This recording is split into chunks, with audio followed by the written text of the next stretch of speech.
My name is Trevor McSharry, and I suppose I'll give you a little bit of background about myself. I'm a mechanical engineer. Worked about 12 years in industry as a project manager mainly, but also had exposure to the manufacturing sector. So I worked in manufacturing projects and also process improvement projects, business projects, and then moved into capital projects in, I suppose, complicated sectors such as the biotech and the medical device sector. And I suppose during that time I developed competencies in project management and saw it as a really interesting space to be in, where you were dealing with all the different clients and stakeholders in the construction sector. And over the last 10 years I took up a role at IT Sligo, and 7 years ago I became the head of department in civil engineering and construction.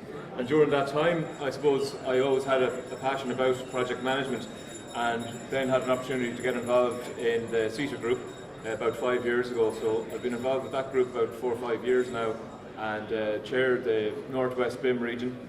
So we've been active over the last number of years to, I suppose, promote the use of BIM in the region and sharing the knowledge about case studies and so on. Then about 2 or 3 years ago, the opportunity came up to get involved in Lean Construction Ireland, and I saw the benefits of Lean from my experience, and then got involved because I was quite passionate about the importance of Lean and what it can do to the construction sector. So I suppose today I'm speaking on behalf of Lean Construction Ireland, and the topic of the presentation is the synergy between BIM and Lean, and how the organisation Lean Construction Ireland can help your business. So over the next 20 minutes or so, I'm going to give you a quick overview of what Lean is and where to start. And what I might do first of all is, if I could get a show of hands to see who thinks they know what Lean is, first of all. Okay, so we have some people who are competent enough in Lean, so that's a good start. I'll also look at BIM then briefly, and Lean and the synergies between both of those two entities, followed by a number of slides on Lean Construction Ireland, the website that we've developed, the resources we've developed, and so on to help the construction sector. And then I suppose allude to the future of Ireland and the construction sector. Where are we going? Where is the synergy between BIM and Lean, the synergy between CitA and Lean Construction Ireland, and what could the future hold? So I suppose the first thing is, what is the problem within the construction sector? So it's not just a national problem. Internationally, the construction sector is not efficient when you compare it to other very efficient sectors like manufacturing. So on the screen there you can see that to the right, the manufacturing sector since 1994 has almost doubled its productivity, while in the construction sector it's been quite stagnant and has actually dropped. So why is that? And a lot of it is down to the investment in technology and digitization and collaboration within the manufacturing sector. And then within the construction sector, the opposite, I suppose, quite a traditional model, quite siloed, and a lack of investment in digital technology, and a lack of understanding, I suppose, of Lean principles and how we can learn from the manufacturing sector. To the left there, McKinsey identified a number of reasons why construction projects would typically go over in cost and over in schedule. So it's a major issue, particularly for mega projects. You have a number of issues there: poor organisation, inadequate communication. We know there's a lot of communication issues within the construction sector. You have many different stakeholders, many different communication methods, complicated sites, remote access and so on. Performance management has some issues. We're speaking about the contractual problems that exist, where it's quite adverse, you're conflicting with each other, and we need a better contractual model so that there's more collaboration with all stakeholders. Connections, misconnections. So this is a big issue where you have one step in the construction process moving on to the next step, and there's a breakdown in communications, you have a loss of information, and mistakes happen.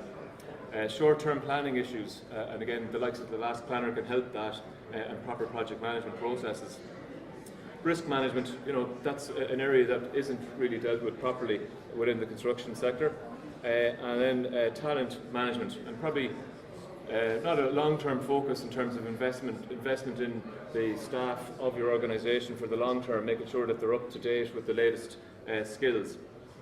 So on reflection, what do we need to do? Well, the obvious thing is we learn from the manufacturing sector, and no better manufacturer to learn from than Toyota, who are probably the best in the world at lean manufacturing. And since 2004, Jeffrey Liker was embedded in the Toyota company and really dug in to figure out how do they operate, what's the secret to their success, how are they so lean, how are they fantastic at mass producing products in a really efficient way and be very responsive to what the client needs, and what can the construction sector learn from that. So within that Toyota Way book, I suppose triggers a whole infrastructure of lean thinking and how we can learn what sort of model Toyota use. So lean construction can be defined, there's various different definitions of lean construction, but there's one of the definitions would be lean construction refers to the application and adaptation of underlying concepts and principles of the Toyota production system, which is the model they've developed within Toyota. And that would focus on the reduction of waste within the process, which is a big issue, increasing the value to the customer. So the customer is key in a lean organisation. The customer is integral in every single step along the way of the supply chain, because they are the person paying for the product, the person who will refer you to future customers. And then continuous improvement is a big element to successful lean organisations. You don't just develop a process and leave it at that. It has to be a learning organisation. You need feedback. You need to have lessons learned sessions, and always embed a continuous improvement culture within your company. And it's responsive then to industry, responsive to changes in technology, and they're the key principles of lean. There's eight types of process waste that have been identified in lean thinking. And you have defects, which is an obvious one, rework, scrap. So how can you avoid those issues? It's a waste of money. There's no value created from having defects. Overproduction, production that is more than needed or before it's needed. So you need to make sure that whatever you're making is the right volume at the right time. Waiting, there's obviously a number of delays between the processes of construction projects. How do you get rid of that waiting and the delay? It's a non-value added activity. The customer doesn't want it. It's taken up lead time. You need to get rid of it. Non-utilisation of staff, and also the client. The client has knowledge that needs to be embedded in the supply chain of your company, so that you're tapping into their knowledge, you're tapping into the skill sets of all your staff within your company. If you don't do that, you're not getting the value from them. It's a waste. Transportation is another waste, unnecessary movements of products or materials. So if you have a complicated flow on your site, it's a huge waste of time. People do an excess walking or transportation, and it's a waste of time, which is a waste of money, a waste of resources. Inventory, there's no point having money tied up in inventory if it's not doing anything. It's going to be taking up floor space, it's going to be getting damaged, it's a waste. Motion, people moving around sites, as we talked about, is another issue. And actually transportation is more around the movement of materials. So for example, in the construction sector, a lot of companies are still using 2D drawings with A1, A0 drawing plotted off, and the amount of waste that's creating, and they're moving around site. There's a lack of, I suppose, understanding of is it the latest version and so on. So that's a waste. Extra processing, are you putting too much design into the product or the building over and above what the client wants? So that's a waste. So they're kind of a snapshot of different issues that exist in a process that you would ideally try to minimise, because by minimising them, you're expediting the process of your supply chain. So if you reflect then on the Toyota production system, Liker in 2004 in that book, The Toyota Way, developed this image here, which is the 4 Ps. So there's philosophy, process, people and partnership, and problem solving. So when you look at lean and the adoption of lean within the sector, typically companies focus on one area mainly. Anyone have any ideas which area that would be? Where's all the buzzwords and the tools? Where did they sit? Huh? sorry, I can't actually hear you, but the design and construction, yeah, okay. So within that, I suppose the process of design and construction, there's a lot of use of the likes of the 5S's, A3, Last Planner, various different tools, and companies kind of go straight into those tools. And that's the process step in that 4P model. Now this is the Rolls-Royce model of lean thinking and lean construction. And typically companies will look at taking on board a couple of tools, and there'll be process tools, but they're not looking at the big picture. And this big picture, the 4Ps, if a company adopts those 4Ps, they're going to be aligned to the Toyota way or Toyota production system, and they'll be as effective as possible within their company, and they'll be, I suppose, as lean as can be, essentially. So there's 4Ps there, and they're all integral. There's a number of tools then within each, and overlying that is 14 principles that Leica identified. Now, those 14 principles are quite comprehensive, and again, this is the equivalent of, we'll say, BIM level 2 for lean. You know, this is the best practice that lean, the Toyota model have developed. And I'll just briefly go through the principles to the right. First one is philosophy.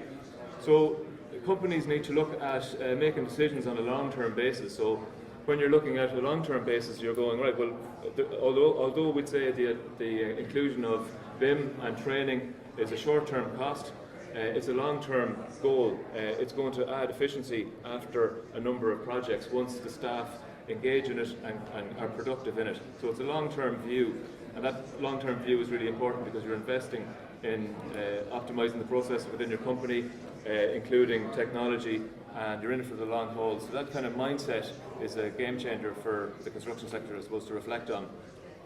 Within processes then you have waste elimination, you have pull systems so that there's no overproduction, levelling workload. So ideally a company would like to have, we'll say, 2 projects every 2 months coming in, and then you work your way through, but that's not reality. You have to go with the cycle.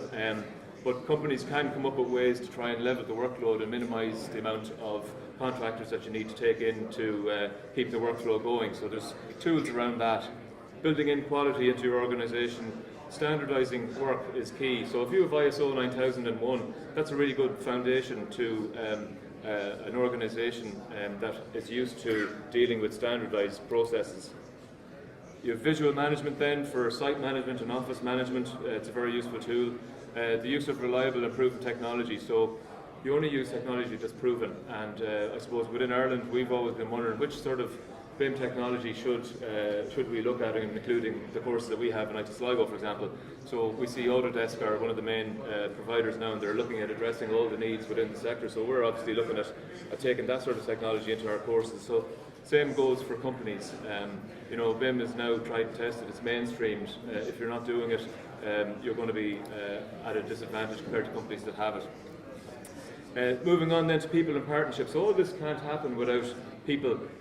People are the people behind these processes and philosophies, and partnering with your suppliers is important as well. So you're not just a company in a silo, you're relying on all your subcontractors and your client, and the relationship that you have with all of those stakeholders is really important. You need clear communication, clear collaboration, clear trust, and all of that is really important, and it's a long-term investment. You're thinking about collaborating for the long term. And that's what adds value, because you're breaking down the silos of communication and you're building up trust. Developing exceptional people and teams. So you're investing in people, you're investing in their training, you're upskilling them in BIM, all the software that you need, you're upskilling them in lean thinking, project management, sustainability, all of these really important areas for the construction sector to consider and keep abreast of. Remember, the next one there is growing leaders who understand the work and life and live the philosophy. So you need I suppose champions. You need BIM champions in your company, and you also need lean champions, and they need to be working in harmony, ideally. Then problem solving obviously is another ongoing activity that you need to be doing on a daily basis, so becoming a learning organisation. So in your process flow of your project management process in your companies, you need to have a step at the end, lessons learned, a lessons learned session to reflect on how did the project go, what do we learn from it, what went well, what didn't go so well.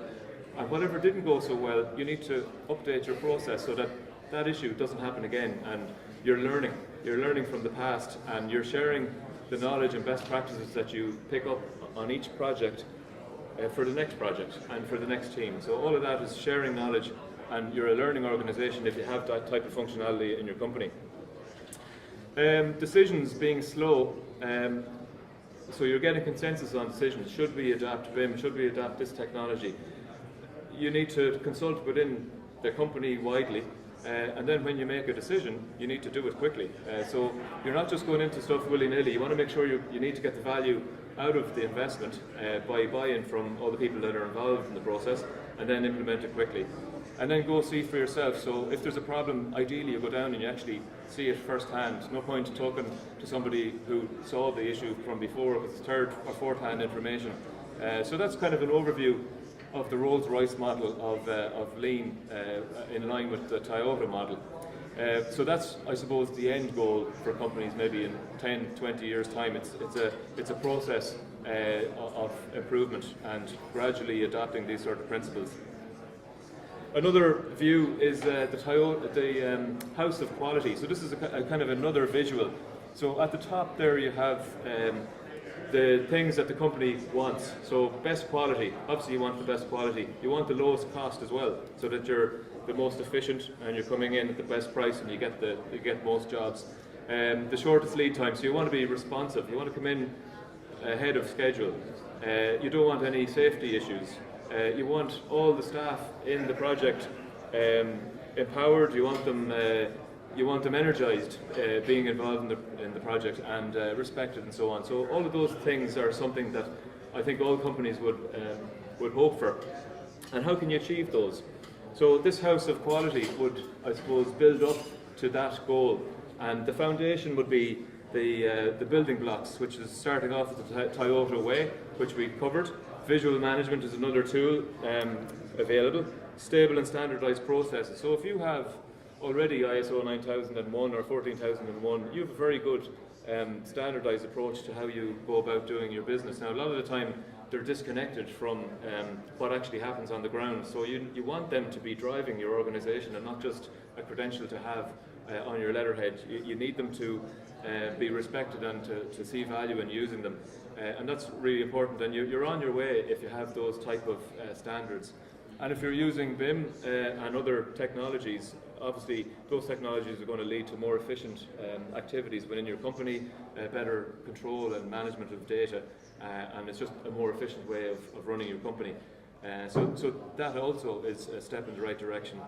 Leveling production is quite tricky because you can't control how many successful tenders you're going to get at a particular time, but there's challenges, and there's obviously these type of things mightn't fully align with the construction sector, but most of them are quite applicable. Waste reduction, we covered. People and teams being central, right first time. So basically when you're working on projects, you want to make sure that if you're doing something, it's done right, and it's done right at the right time. There's no point doing it in advance when it's not needed, and it means that there's no rework. So that's the end goal. And then on the right here we have a number of other tools for problem solving. So that's another visual to manage your projects, I suppose. So now looking at the synergies between BIM and Lean. So if you pull back from the 14 principles and just look at the right side, that's a 5-step process to adapting Lean. So that's, I suppose, your starter version. And the first step would be identify the customer and what are their needs, what adds value from their perspective. And you're looking at getting inside their head and keeping them involved in the process right through the design process and construction process, because they're the end client. You want them to think about all the things they need to think about so that whatever is delivered isn't a surprise to them and is right and covers all their needs. Identify and map value streams. So this is an important activity as well. So some companies have done out a process flow diagram of their supply chain, and it's a fantastic starter tool for companies to understand what is the process of us, what do we do from an inquiry through to handover to the client. What are all the steps involved from that step to the end goal, and who's responsible for these steps? And when I've been involved with companies developing these process flow diagrams, and it's surprising to see the lack of clarity over all the different steps in the company. They don't know actually what step is first. Here, we're not sure. And then they discuss it and then they agree, well actually this step is better first because it leads into this one. And then you're creating a standardized process flow diagram with clear roles and responsibilities. And out of that activity, you really remove a lot of waste, and you can do a lean audit on that process to really identify and dig into what the waste is and identify solutions to reducing those waste issues. So that's another activity. Then you're trying to create flow through that process flow by eliminating waste, responding to the customer pull. So you're kind of starting from the end and then you're feeding through. So it's a demand, it's a pull process as opposed to a push process. So the last planner is a kind of a philosophy that leads to that sort of thinking.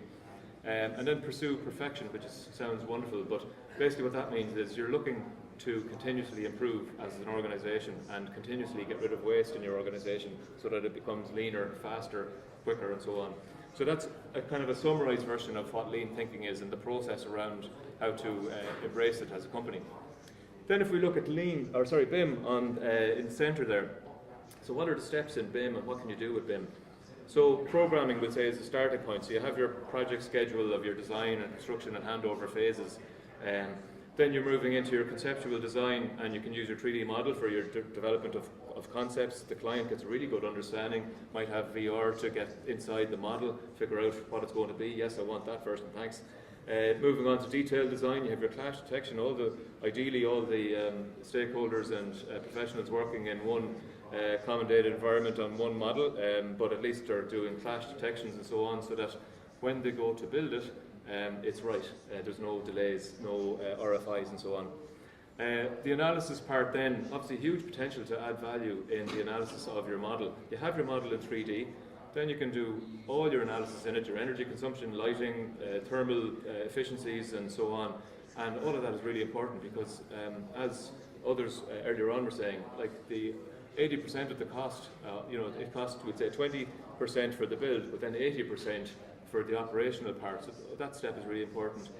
Documentation, so you have your common data environment and you're sharing data really efficiently, and there's no confusion over version control, and there's an efficient way of approval of drawings. Fabrication obviously is going to be right first time. You might be using 4D to visualize where the project is at any particular time, and using 5D for managing your cash flow and your costing. Construction logistics, you're minimizing safety issues if you're using your model to help plan your site activities. Operation and maintenance and renovation is another important area. That facilities management topic is key. So you have your COBE data and you can utilize that COBE data then for the ongoing maintenance of your operation. So how do they interrelate, or do they interrelate? Well, they do. And there was research done in 2013 and it says the two initiatives have considerable mutual synergy, and it's highly advantageous to implement them jointly.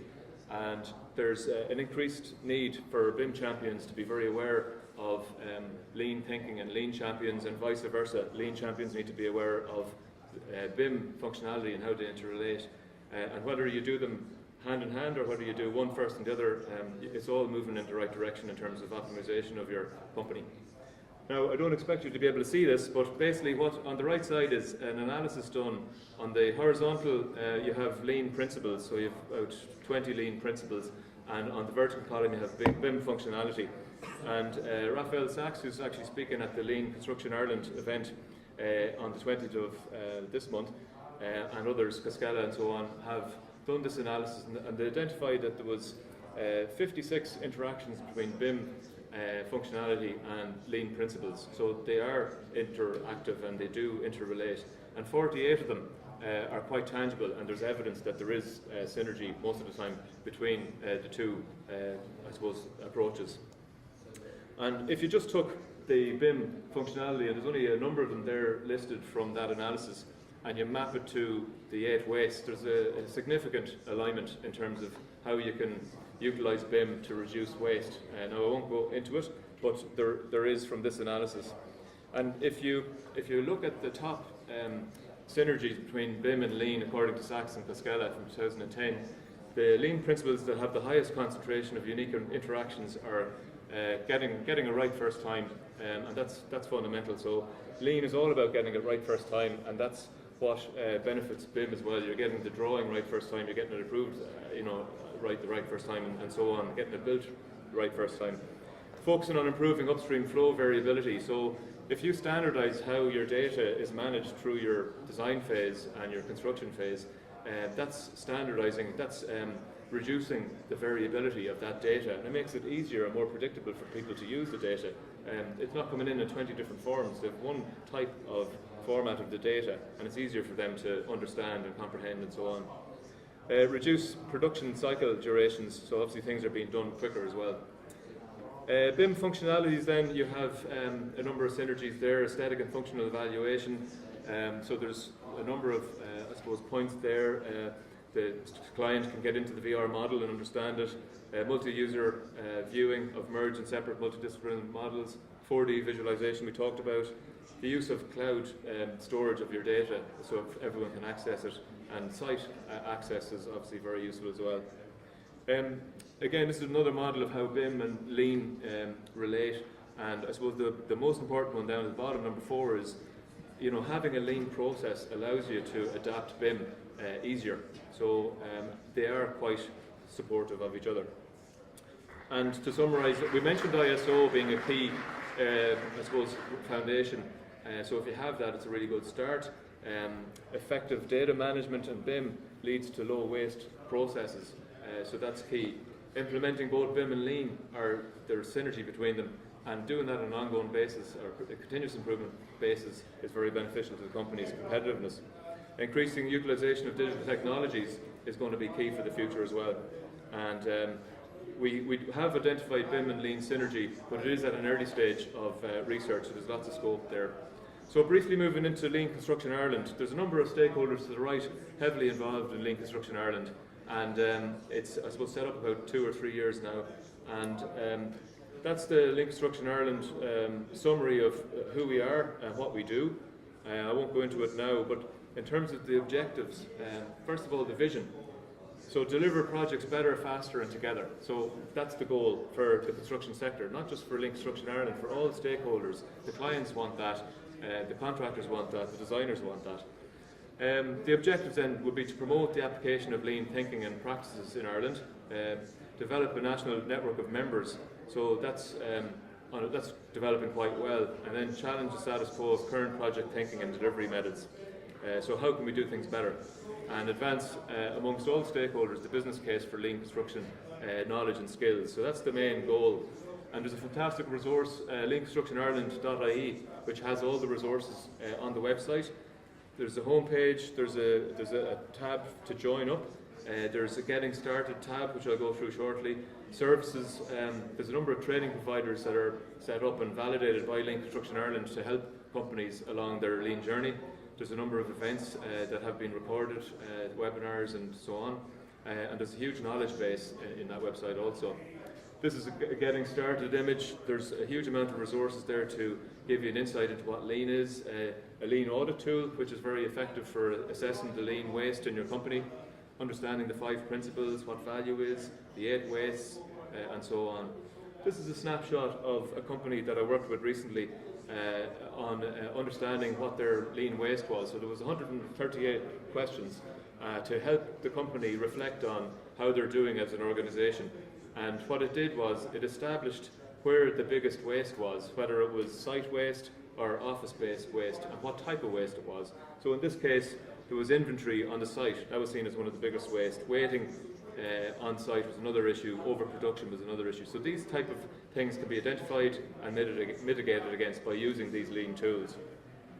Just wanted to move on to the coming national conference that Lean Construction Ireland have organised here actually on the 20th of November, and there's a fantastic lineup of speakers, and some of the academics that I've referenced in this presentation are actually going to be here. So Raphael Sachs is here, so he's one of the major academics in the area, so we're very excited about this event in 2 weeks' time, and we're hoping that there'll be as many people attending as possible. So that's a fantastic opportunity for everyone to catch up in terms of where lean is nationally and internationally. And then looking at the future. So what could the future hold? We have BIM, we have sustainability, lean. How do we move into the future? So there's a fantastic opportunity in Ireland for CitA and LCI to collaborate together. We're the same group of, same industry, same academics and so on involved, looking to improve the efficiency and productivity of the construction sector. So there's huge synergies there, and it's all about embracing digital technologies and lean thinking, and sharing the word and working together, breaking down the silos. So you have your regional events, we have research possibilities and resources developed.